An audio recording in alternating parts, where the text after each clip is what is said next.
유다의 변화, 자기 희생의 사랑이라는 제목으로 새벽 말씀을 전하겠습니다. 본문은 44장 후반부이지만 44장 앞부분부터 전반적으로 살펴보겠습니다.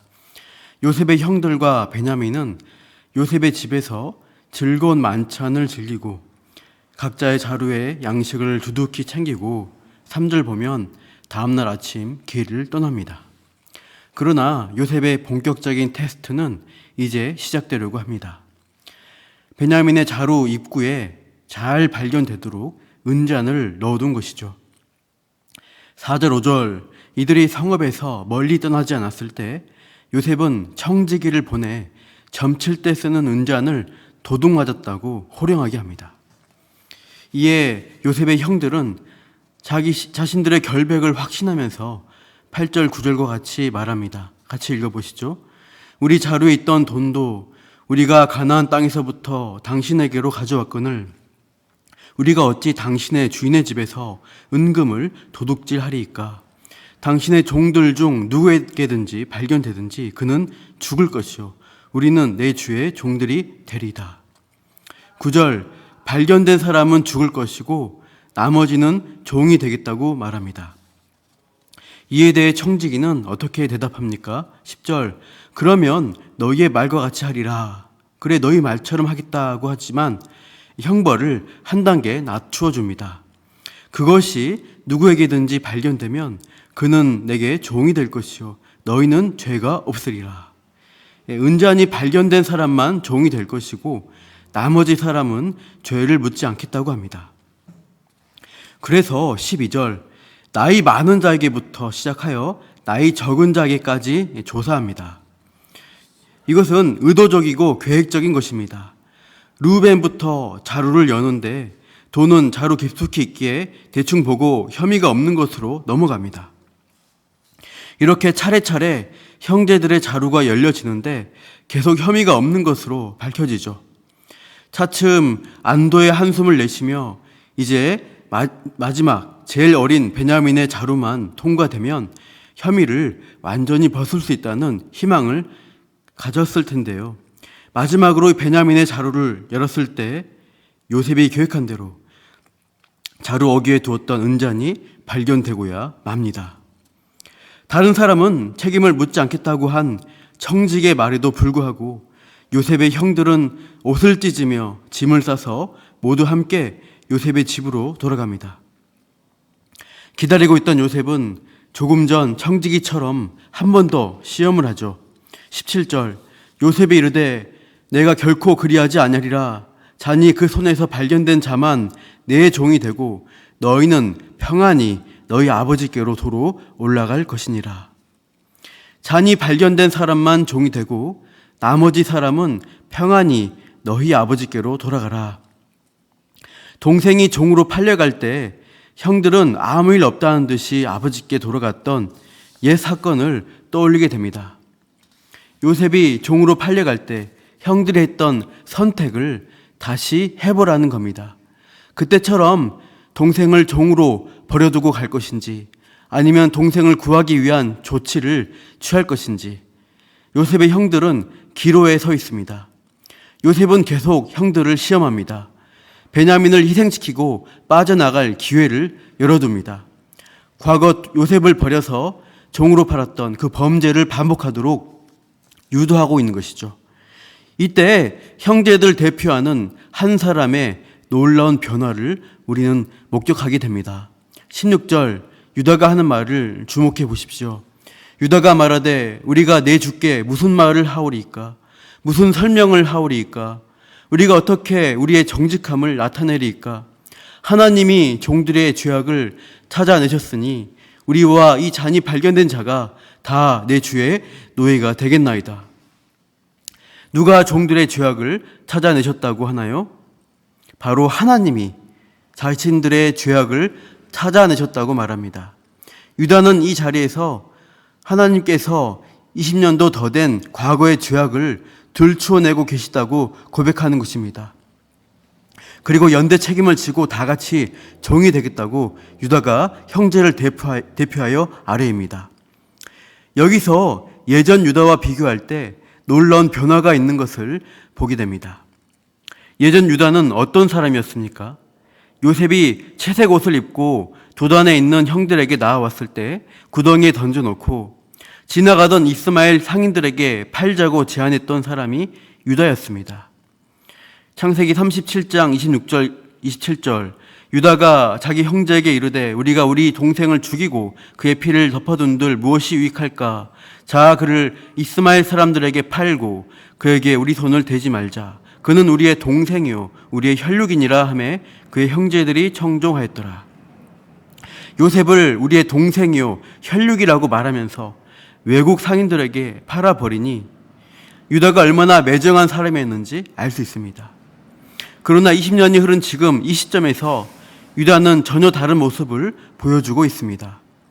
요셉을 종으로 팔아버릴 때는 말만 그렇지 동생이고 진짜 혈육이라는 개념이 없었는데 그동안 요셉을 잃어버린 아버지 야곱의 슬픔을 보면서 이번에 베냐민을 잃어버리면 정말로 아버지가 돌아가시겠다는 생각을 하는 것입니다. 22절 우리가 내 주께 말씀드리기를 그 아이는 그의 아버지를 떠나지 못할지니 떠나면 그의 아버지가 죽겠나이다. 30절 보면 아버지의 생명과 아이의 생명이 서로 하나로 묶여 있다고 합니다. 막내 베냐민을 잃는 것은 아버지의 생명을 잃게 하는 불효와 다르지 않음을 길게 호소합니다. 20절부터 34절까지 오늘 본문은 유다의 간곡한 호소로 가득 채워져 있습니다. 유다의 호소에서 의도적으로 아버지라는 말을 반복해서 쓰는 것을 찾아볼 수 있습니다. 20절 우리에게 아버지가 있으나 아버지가 그를 사랑하나이다. 24절, 25절, 27절 계속해서 우리 아버지라고 부르며 막내 아들 베냐민을 지극히 사랑하는 아버지의 심정을 대변하고 있습니다. 31절 아버지가 아이의 없음을 보고 죽게 될 것이라고 슬퍼하며 스올 즉 무덤에 내려갈 것이라고 아뢰입니다. 이렇게 유다의 호소에는 아버지 야곱을 위하는 간곡한 마음이 잘 담겨 있습니다. 형제의 가족애가 없었던 유다에게 어떤 사건으로 이런 변화가 일어났을까요? 요셉을 팔아치운 사건 이후 하나님께서 유다의 죄성을 다루시는 역사가 있었던 것입니다. 그 장면이 창세기 38장입니다. 성경은 37장에서 요셉이 노예로 팔린 다음 애굽으로 가서 노예 생활하는 39장 장면 사이에 38장 유다에게 일어난 사건을 끼워 넣고 있습니다. 유다는 하나님의 뜻도 저버리고 에서처럼 가나안 여인을 아내로 맞이하여 자녀를 낳습니다. 혈통, 인종의 문제가 아니라 가나안의 타락한 문화 속으로 혼합되기 때문에 하나님이 가나안과의 교류를 금하셨습니다. 그래서 유다의 첫째와 둘째 아들 역시 이 가나안의 문화를 따라서 악한 본성을 드러내어서 하나님이 죽이셨다고 되어 있습니다. 유다가 보기에 며느리 다말 때문에 아들들이 죽은 것으로 보였습니다. 그래서 수혼제에 따라 셋째 아들과 맺어줘야 하는데 그렇게 하지 않을 작정으로 다말을 친정으로 보내버립니다.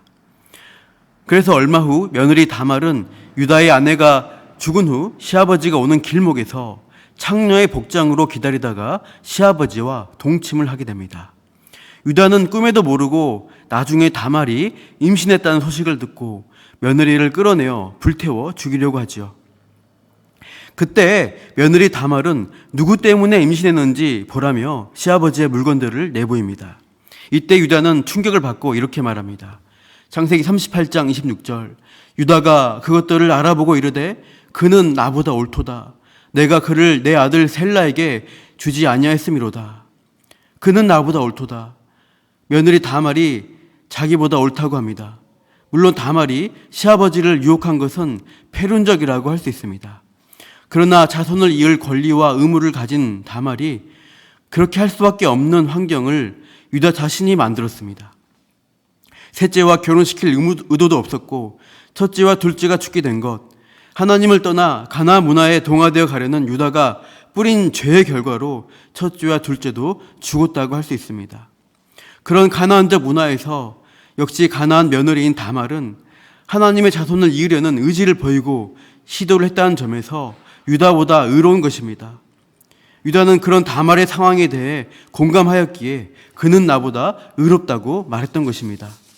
유다 자신은 자기가 옳다고 여긴 대로 지금까지 마음대로 살아왔는데 음행한 다말보다 옳지 않은 사람임을 인정하게 되었습니다. 그동안 하나님을 떠나 살았던 자기 삶의 방향이 틀렸다는 사실을 깨닫고 돌이키게 된 것입니다. 이렇게 집안의 풍파를 겪고 아들을 잃는 아픔을 겪은 유다는 오늘 본문에서 아버지 야곱의 누구보다도 공감하며 아버지 야곱의 심정을 대변할 수 있게 된 것입니다. 그리고 막내 동생 베냐민을 끝까지 책임지려는 형제애로서 요셉에게 다음과 같은 제안을 합니다. 본문 32절, 주의 종이 내 아버지에게 아이를 담보하기를 내가 이를 아버지께로 데리고 돌아오지 아니하면 영영이 아버지께 죄짐을 지리이다 하였사오니, 아버지 야곱에게 내가 베냐민을 위한 담보가 되겠다고 약속했다는 말을 전합니다. 베냐민을 위한 담보물로 나를 바치겠다는 것이죠. 그래서 베냐민을 안전하게 보내기 위한 최종적 호소를 33절로 제안합니다. 이제 주의 종으로 그 아이를 대신하여 머물러 있어 내 주의 종이 되게 하시고 그 아이는 그의 형제들과 함께 올려 보내소서. 나 유다를 베냐민을 대신하여 종으로 삼으라. 나를 종 노예로 대신해서 팔겠다고 나섭니다. 동생 베냐민의 생명과 아버지 야곱의 생명을 살리기 위해서 자신을 기꺼이 노예로 내놓겠다는 겁니다. 20년 전 자신의 동생 요셉을 노예로 팔아치웠던 비정한 유다가 이제 진정으로 회개하여 다른 사람을, 가족을 살리기 위해 자신을 희생할 줄 아는 사람으로 변화된 것입니다. 이 유다의 대속적 희생을 보며 우리는 우리 죄를 대속하신 그리스도의 모형을 보게 됩니다. 자기 죄짐을 지고 죄의 종이 되어 죽을 수밖에 없었던 우리를 하나님이 사랑하시어 독생자 예수 그리스도를 희생시켜 죄짐에서 우리를 해방시켜 주셨습니다. 그 희생적 사랑을 받은 우리가 이제는 그 사랑을 전할 수 있어야 하겠습니다. 우리 힘으로 의로워질 수는 없지만 그리스도가 보여주신 은혜로 이웃과 세상을 향해 선한 영향력을 끼치며 변화된 삶을 살아갈 수 있도록 성령께서 도우십니다.